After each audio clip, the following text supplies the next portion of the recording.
5 years from now, I want to have a full-time income from content creation. Ultimately, I don't want to be a lawyer who just makes videos for fun. Rather, I want to be a creator whose job is creating. So that's the vision, but here's the reality. I'm not going to wait for a viral moment or a sponsorship deal to make that happen. Instead, I'm treating this like a real plan, and I want to bring you along for every messy, exciting, and strategic step. Because going from passion to reality takes more than motivation. It takes real structure, and that's what this new chapter of the podcast is really about. Welcome back to Passion to Reality.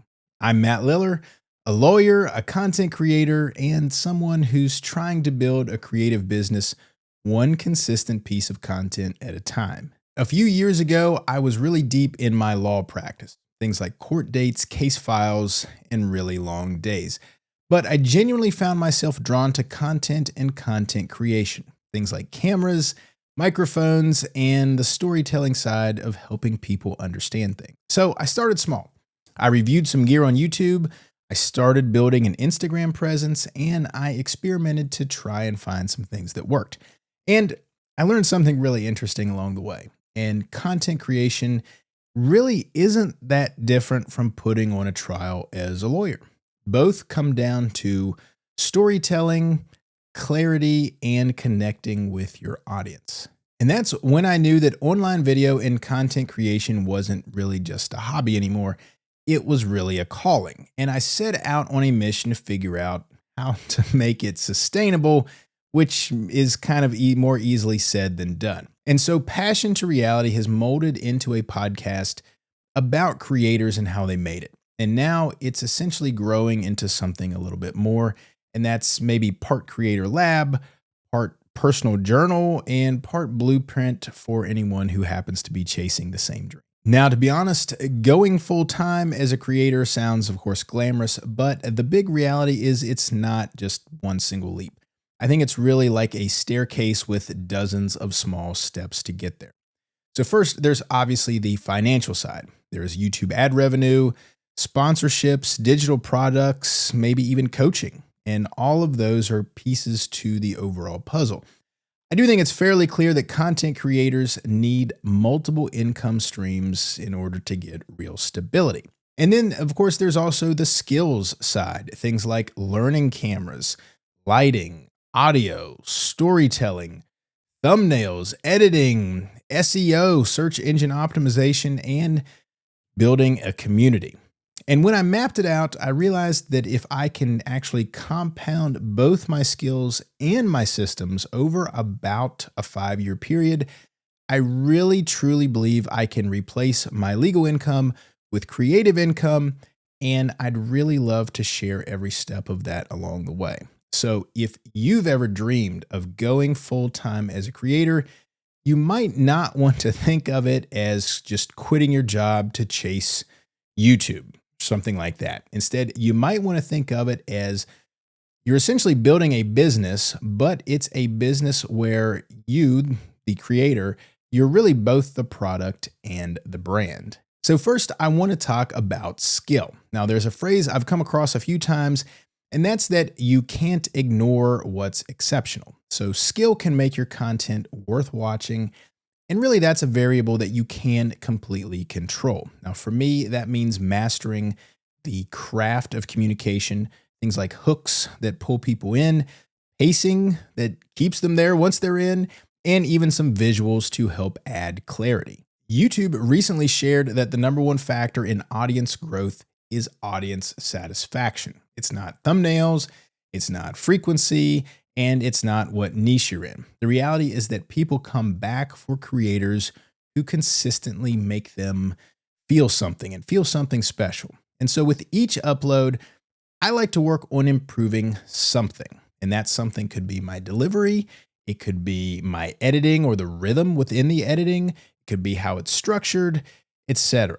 And so to anyone listening, you can think about a skill that might make your content better if you focused on it for the next 90 days. So next, we'll talk about system. And systems is where I think a lot of creators might hit a wall. We love creating, but we kind of hate the logistics like scheduling or organizing or editing and analytics. But I think that is kind of where careers are really built. Now, when I think about how I practice law, everything really does come down to systems. The way from a new case might come in all the way through that case's life and preparing it for trial in a courtroom. And I think creativity deserves the same structure.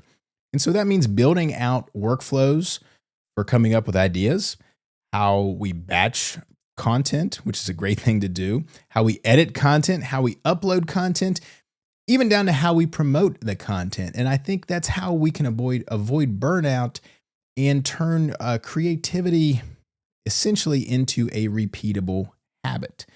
One stat from Adobe's 2025 Creator Report said that creators who publish on a consistent weekly rhythm see 37% faster growth than those who post sporadically.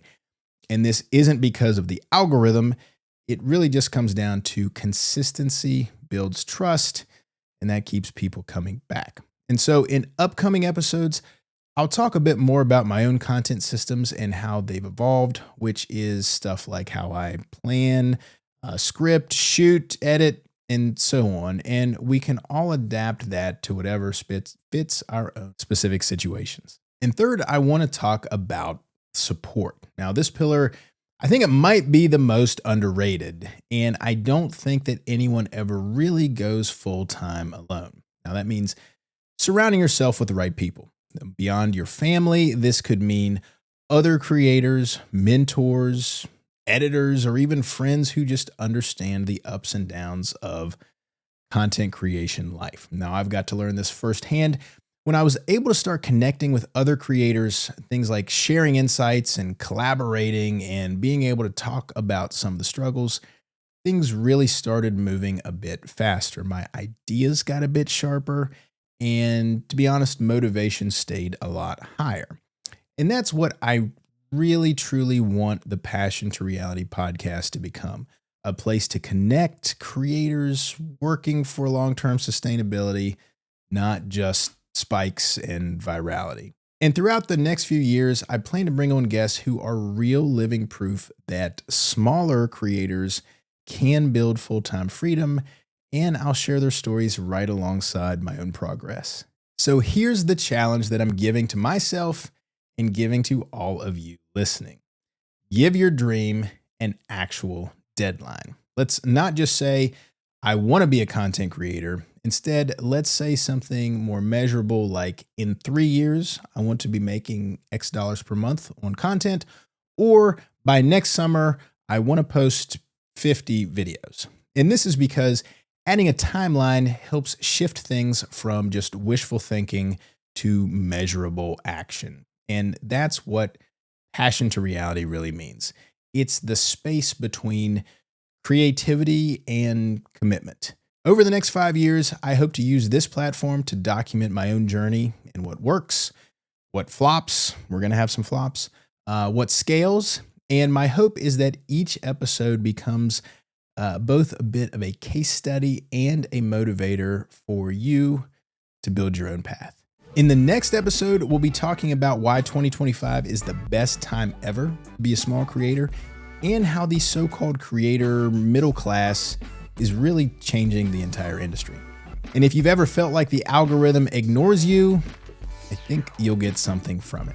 If this episode resonated with you, I would be super appreciative of a subscribe and follow, as it really helps new creators find the show. I'm Matt Liller for Passion to Reality. Let's build something that lasts.